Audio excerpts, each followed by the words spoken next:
Hello everyone, मैं अजीत आप सभी का आपके अपने यूट्यूब चैनल एडुकेयर मंत्रा में स्वागत करता हूं।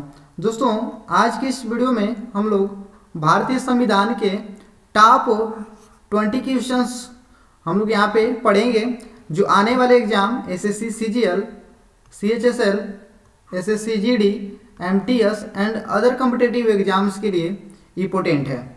दोस्तों, हम लोग संविधान के सभी प्रश्न एक ही वीडियो में यहाँ पे डिस्कस करेंगे जो बार बार आप लोग को एग्जाम में देखने को मिलता है। तो आइए दोस्तों, हम लोग स्टार्ट करते हैं इस वीडियो को।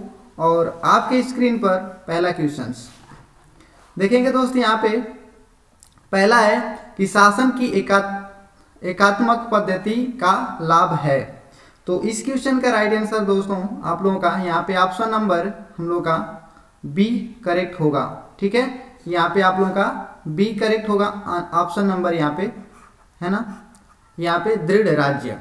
ठीक है दोस्त, दृढ़ राज्य आप लोगों का क्या है, यहाँ पे कि शासन की एकात्मक पद्धति में केंद्र सर्वोपरि होता है जो कि राष्ट्र को सुदृढ़ता प्रदान करता है। तो यहाँ पे आप लोगों का पहला का ऑप्शन बी यहाँ पे करेक्ट होगा। चलेंगे अगले प्रश्न पे दोस्त। यहाँ पे देखेंगे दूसरा प्रश्न है कि निम्नलिखित में से किस देश का अलिखित संविधान है।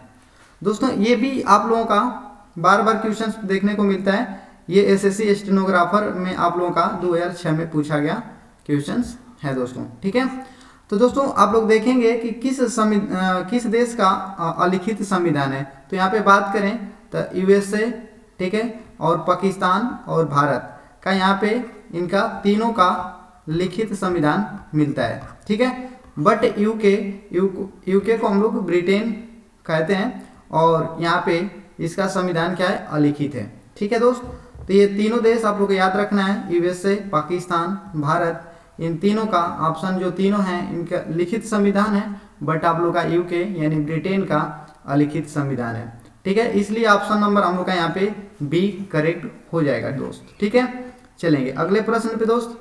देखेंगे अगला प्रश्न है कि जिस संविधान सभा द्वारा भारत के संविधान का अधिनियम किया गया उसके सदस्य कौन थे। तो इस क्वेश्चन का राइट आंसर आप लोगों का ऑप्शन नंबर यहाँ पे बी करेक्ट होगा, विभिन्न प्रांतों की विधानसभाओं द्वारा निर्वाचित सदस्य। ठीक है, ऑप्शन यहाँ पे बी करेक्ट हो जाएगा। अब देखेंगे इसे दोस्तों कुछ हम लोग फैक्ट बातें। देखिए दोस्तों, यहाँ पे जिस संविधान सभा द्वारा भारत के संविधान का अधिनियम किया गया उसके सदस्य विभिन्न प्रांतों की विधानसभाओं द्वारा निर्वाचित थे। कैबिनेट मिशन की संस्तुति पर भारतीय संविधान का निर्माण करने वाली एक संविधान सभा का गठन किया गया जो किया गया 6 दिसंबर 1946 को। ठीक है, और इनमें कुल सदस्यों की संख्या कितना थी, 389 थी, जिसमें से 292 सदस्य ब्रिटिश प्रांतों की विधानसभाओं से निर्वाचित हुए थे और 4 सदस्य आप लोगों का कहाँ से, चीफ कमिश्नर क्षेत्रों के प्रतिनिधि, तथा यहाँ पे 93 सदस्य देशी रियासतों के प्रतिनिधि थे। ठीक है दोस्त, तो ये आप लोगों का मोस्ट इंपोर्टेंट क्वेश्चन है। चलेंगे अगले प्रश्न चौथा पे। यहाँ पे देखेंगे दोस्त, चौथा प्रश्न है आप लोगों का कि भारत की अंतःकालीन संसद में कितने सदस्य थे। ये भी आप लोग का मोस्ट इंपोर्टेंट क्वेश्चन है जो एसएससी आप लोग का 10+2 स्तरीय परीक्षा 2014 में ये पूछा गया क्वेश्चन है। और भारत की अंतःकालीन संसद में कितने सदस्य थे, तो इस क्वेश्चन का राइट आंसर आप लोगों का ऑप्शन नंबर ए करेक्ट होगा, 296 यहाँ पे अंतःकालीन संसद में सदस्य थे। ठीक है, अगला प्रश्न है आप लोगों के स्क्रीन पर दोस्त, कह रहे हैं ना कि प्रथम केंद्रीय विधानसभा का गठन कब किया गया।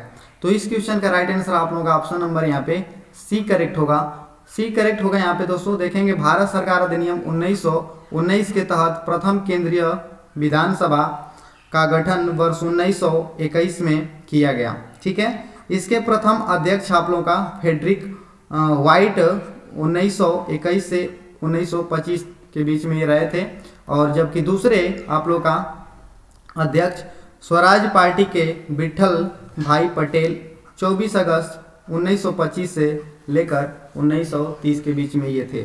ठीक है दोस्त, तो ये आप लोग का पांचवा क्वेश्चन का राइट आंसर आप लोगों का ऑप्शन नंबर यहाँ पे सी करेक्ट हो जाएगा।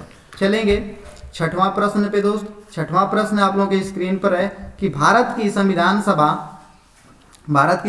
सभा किसके कहने पर बनाई गई थी। ये भी आप लोगों का मोस्ट इंपोर्टेंट क्वेश्चन है, जो एसएससी सीजीएल टायर 1 में आप लोग का ये पूछा गया, ठीक है, 2013 में क्वेश्चन है। तो कह रहा है किसके कहने पर बनाई गई थी, तो आप लोग का ये बनाई गई थी आप लोग दोस्तों कैबिनेट मिशन के कहने पर। ऑप्शन नंबर यहाँ पे आप लोग का डी करेक्ट हो जाएगा। तो भारत की संविधान सभा का गठन कैबिनेट मिशन योजना द्वारा सुझाए गए प्रस्तावों के तहत 1946 में किया गया था और संविधान सभा का गठन संविधान के निर्माण के लिए किया गया था दोस्तों, ठीक है। यहाँ पे 1946 में संविधान सभा का गठन किया गया था। ऑप्शन नंबर यहाँ पे आप लोग का डी करेक्ट हो जाएगा दोस्त, ठीक है। चलेंगे 7वें प्रश्न पे दोस्तों। 7वां प्रश्न आप लोगों के स्क्रीन पर है कि निम्नलिखित में से किस अधिनियम में नियंत्रक महालेखक परीक्षक नामक पद का सुझाव दिया गया है। तो इस क्वेश्चन का राइट आंसर आप लोग का ऑप्शन नंबर यहाँ पे बी 1919 का अधिनियम, ठीक है दोस्त। 1919 का अधिनियम आप लोगों का द्वारा भारत सचिव को भारत में महालेखक परीक्षक की नियुक्ति का अधिकार यहाँ पे दिया गया है दोस्तों। अगला प्रश्न आप लोगों के स्क्रीन पर है कि भारत की संविधान सभा का अध्यक्ष कौन था। ये भी आप लोगों का बहुत मोस्ट इंपोर्टेंट क्वेश्चन है, भारत की संविधान सभा का अध्यक्ष कौन था। तो यहाँ पे ऑप्शन है doctor B R. Ambedkar, doctor Rajendra Prasad, doctor V N. Rao और पंडित जवाहरलाल नेहरू। देखेंगे दोस्तों ये आप लोग का स्नातक स्तरीय परीक्षा 2000 में पूछा गया, 2006 में पूछा गया है और एसएससी एमटीएस में यह 1999 में क्वेश्चंस पूछा गया है। तो दोस्तों ये देख रहे हैं कि आप लोग बार बार ये क्वेश्चंस मतलब हर एग्जाम में पूछा गया है। तो भारत की संविधान सभा का अध्यक्ष आप लोग को मैं बता दूं कौन थे, तो आप लोग का यहाँ पे हो जाएगा दोस्त इसका राइट आंसर है ना। भारतीय संविधान सभा का अध्यक्ष कौन थे, यहाँ पे डॉक्टर राजेंद्र प्रसाद। ऑप्शन नंबर यहाँ पे बी करेक्ट हो जाएगा, ठीक है। तो यहाँ पे इसके हम लोग देखेंगे कुछ फैक्ट बातें दोस्तों कि भारत की संविधान सभा के अध्यक्ष डॉक्टर राजेंद्र प्रसाद थे और 9 दिसंबर 1946 संविधान सभा द्वारा सच्चिदानंद सिन्हा को अस्थायी अध्यक्ष चुना गया था, जबकि 11 दिसंबर 1946 को डॉक्टर राजेंद्र प्रसाद को संविधान सभा के अस्थायी अध्यक्ष के रूप में चुना गया था, ठीक है। बाद में डॉक्टर राजेंद्र प्रसाद भारत के क्या बन गए, यहाँ पे राष्ट्रपति भी चुने गए, ठीक है दोस्त। तो ये रहे कुछ फैक्ट बातें। अगला हम लोग देखते हैं दोस्तों क्वेश्चन नंबर 9। कह रहा कि निम्न में से किस भारतीय संविधान सभा का अध्यक्ष कौन था, ठीक है। तो भारतीय संविधान सभा का अध्यक्ष यहाँ पे सेम क्वेश्चन वही है दोस्त, यहाँ पे आप लोगों का ऑप्शन नंबर ए करेक्ट हो जाएगा। ये 2011 की परीक्षा में और 2007 की परीक्षा में ये क्वेश्चन आप लोगों का पूछा गया है। ऑप्शन यहाँ पे ए करेक्ट हो जाएगा, ठीक है। चलेंगे 10वां प्रश्न दोस्तों आप लोगों के स्क्रीन पर है कि भारतीय संविधान केवल सरकार के लोकतांत्रिक रूप की कल्पना विचार नहीं करता बल्कि एक लोकतांत्रिक समाज की भी कल्पना करता है, क्योंकि यह इसकी विचारधारा से ओतप्रोत है। तो ऑप्शन आप लोग का ए न्याय है, ऑप्शन बी स्वतंत्रता, ऑप्शन सी समानता, ऑप्शन डी भाईचारा। तो यहाँ पे आप लोग का ऑप्शन है ना, आप लोग का यहाँ पे सभी करेक्ट हो जाएगा। क्या हो जाएगा, सभी आप लोग का यहाँ पे करेक्ट यहाँ पे होगा, ठीक है। यहाँ पे देखेंगे न्याय भी है, इसमें स्वतंत्रता भी है, समानता भी है और भाईचारा भी है। तो इसलिए ऑप्शन नंबर हम लोग का यहाँ पे डी करेक्ट होगा दोस्त। 1 भी होगा, 2 भी होगा, 3 भी होगा और 4 भी होगा। यानी हम लोग का भारतीय संविधान केवल सरकार के लोकतांत्रिक रूप से कल्पना नहीं करता है बल्कि न्याय से भी करता है, स्वतंत्रता भी करता है, समानता से भी करता है और भाईचारा से भी करता है, ठीक है। देखेंगे दोस्त वही आप लोगों की इसमें बताया गया है कि भारतीय संविधान की प्रस्तावना केवल सरकार के लोकतांत्रिक रूप से ही कल्पना नहीं करती है बल्कि एक लोकतांत्रिक समाज की भी कल्पना करती है, क्योंकि यह न्याय, स्वतंत्रता, समानता एवं बंधुत्व, भाईचारा की विचारधारा से ओतप्रोत ये आप लोगों का भारतीय संविधान है दोस्तों, ठीक है। तो यहाँ पे भारतीय संविधान की प्रस्तावना के बारे में कुछ डिस्कस किया गया। अगला प्रश्न आप लोग के स्क्रीन पर है दोस्तों कि स्वतंत्रतावाद किसकी घोतक है। स्वतंत्रतावाद किसकी घोतक है। स्वतः उदारीकरण प्रवृत्ति तथा बर्ताव, सामाजिक, राजनीतिक तथा आर्थिक पहलुओं की स्वतंत्रता या धार्मिक रूढ़िवादिता। तो इसलिए आप लोग का यहाँ पे आप लोग देखेंगे सामाजिक भी है, राजनीतिक भी है, आर्थिक पहलुओं की स्वतंत्रता भी है। ऑप्शन यहाँ पे सी करेक्ट होगा दोस्तों। स्वतंत्रतावाद या उदारवाद स्वतंत्रता और समानता के विचारों पर आधारित है। एक राजनीतिक दर्शन भी है। इसके विस्तृत अर्थ में सामाजिक, राजनीतिक तथा आर्थिक, धार्मिक स्वतंत्रता और अंतर्राष्ट्रीय सहयोग शामिल भी है इसमें। ठीक है दोस्त, चलेंगे हम लोग 12वें प्रश्न पे। 12वें प्रश्न पे दोस्तों देखेंगे कि संविधान के अंतर्गत भारतीय लोकतंत्र के आदर्शों को हम कहाँ देख सकते हैं। तो आप लोग देख सकते हैं दोस्तों इसको आप लोग प्रस्तावना में। ऑप्शन नंबर यहाँ पे ए करेक्ट हो जाएगा। भारतीय संविधान के अंतर्गत भारतीय लोकतंत्र के आदर्शों की झलक हमें संविधान की प्रस्तावना मिलती है और प्रस्तावना के माध्यम से भारतीय संविधान का यहाँ पे सार, अपेक्षाएं, उद्देश्य और उसका लक्ष्य तथा दर्शन प्रकट होता है दोस्तों। ठीक है दोस्त, तो हम लोग इसको प्रस्तावना में देख सकते हैं। अगला प्रश्न आप लोगों के स्क्रीन पर है कि संविधान की प्रस्तावना में भारत को निम्नलिखित में से किस रूप में घोषित किया गया है। तो इसमें ऑप्शन नंबर 1 है कि दोस्तों कि एक प्रभु सत्ता संपन्न लोकतांत्रिक गणराज्य, एक समाजवादी लोकतांत्रिक गणराज्य, और ऑप्शन सी आप लोग का यहाँ पे करेक्ट होगा, एक प्रभु सत्ता संपन्न समाजवादी पंथ निरपेक्ष और लोकतांत्रिक गणराज्य यहाँ पे आप लोग को भारत के रूप में बताया गया है। तो आप लोगों का ऑप्शन यहाँ पे करेक्ट हो जाएगा दोस्त। ठीक है, चलेंगे आप लोगों के अगले प्रश्न पे। और अगले प्रश्न पे जाने से पहले हम लोग यहाँ पे कुछ फैक्ट बातें देखेंगे। आप लोग का 26 जनवरी 1950 को संविधान लागू होने के समय संविधान की प्रस्तावना में भारत को एक प्रभु सत्ता संपन्न समाजवादी पंथ निरपेक्ष लोकतंत्रात्मक गणराज्य घोषित किया गया। यहाँ पे ध्यातव्य है कि मूल संविधान की प्रस्तावना में समाजवादी पंथ निरपेक्ष एवं अखंडता शब्द नहीं जोड़े गए थे दोस्तों। यहाँ पे इस बात को आप लोग याद रखना है। ये जो आप लोग समाजवादी पंथ निरपेक्ष एवं अखंडता आप लोग की प्रस्तावना में नहीं जोड़ा गया था, बट इन्हें तत्कालीन प्रधानमंत्री इंदिरा गांधी, ठीक है, प्रधानमंत्री इंदिरा गांधी द्वारा गठित सरदार स्वर्ण सिंह समिति की सिफारिश पर 42वां संविधान संशोधन 1976 में प्रस्तावना में इसको जोड़ा गया दोस्तों। ठीक है, चलेंगे अगले प्रश्न पे दोस्त। हम लोग देखेंगे संविधान की प्रस्तावना में भारत को कहा गया है। ये भी आप लोग का सेम क्वेश्चन आप लोग का यहाँ पे रिपीट किया है कि संविधान की प्रस्तावना में भारत को कहा गया है। तो ये कहा गया दोस्तों आप लोगों की सर्वसत्ताधारी समाजवादी धर्मनिरपेक्ष लोकतांत्रिक गणराज्य आप लोगों को कहा गया है। ऑप्शन नंबर यहाँ पे डी करेक्ट हो जाएगा दोस्त। ठीक है, चलेंगे अगले प्रश्न आप लोगों के स्क्रीन पर है दोस्त कि संविधान बनाते समय निम्नलिखित में से कौन सा आदर्श प्रस्ताव में शामिल नहीं किया गया था। तो अभी हम लोग देखे हैं दोस्त, संविधान बनाते समय निम्नलिखित में से कौन सा आदर्श प्रस्तावना में शामिल नहीं किया गया था। तो ये आप लोगों का ऑप्शन सी समाजवादी नहीं किया गया था। स्वतंत्रता किया गया था, समानता किया गया था और न्याय किया गया था, बट आप लोगों का समाजवादी नहीं किया गया था। इसको हम लोग ऊपर अभी देखे हैं क्वेश्चंस को। ठीक है, चलेंगे अगले प्रश्न पे दोस्तों। 16वां प्रश्न है लोकप्रिय प्रभुसत्ता क्या है दोस्त। यहाँ पे आप लोग से पूछा है लोकप्रिय प्रभुसत्ता क्या है। जनता का प्रभुत्व, जनता के प्रतिनिधि का प्रभुत्व और विधि शीर्ष का प्रभुत्व और राज्य के शीर्ष का प्रभुत्व।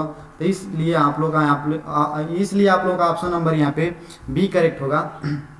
जनता के प्रतिनिधि का प्रभुत्व यहाँ पे करता है दोस्त। ऑप्शन नंबर यहाँ पे क्या हो जाएगा, बी करेक्ट हो जाएगा। 17वां प्रश्न है दोस्तों आप लोग के स्क्रीन पर कि भारत पूर्ण संप्रभु लोकतांत्रिक गणराज्य कब बना। ठीक है दोस्त, तो ये बना आप लोग का दोस्तों 26 नवंबर 1949 को। ठीक है, ऑप्शन नंबर यहाँ पे डी करेक्ट हो जाएगा दोस्त। ठीक है, चलेंगे अब इस दोस्तों इससे हम लोग देखेंगे कुछ फैक्ट बातें।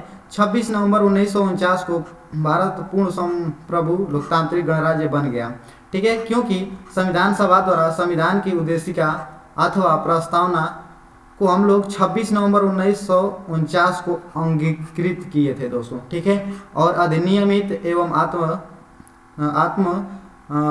आत्मार्पित किया गया तथा संविधान के कुछ अनुच्छेदों को तत्काल लागू कर दिया गया, जबकि शेष संविधान को आप लोग का 26 जनवरी 1950 को क्या किया गया, पूर्ण रूप से लागू किया गया।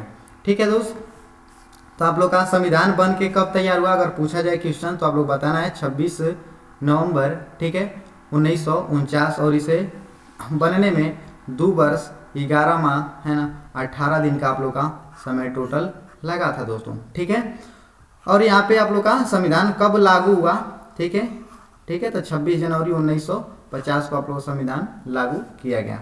ठीक है, अगला प्रश्न पे हम लोग चलते हैं। संविधान की उद्देशिका प्रस्तावना का संशोधन कितनी बार किया गया था?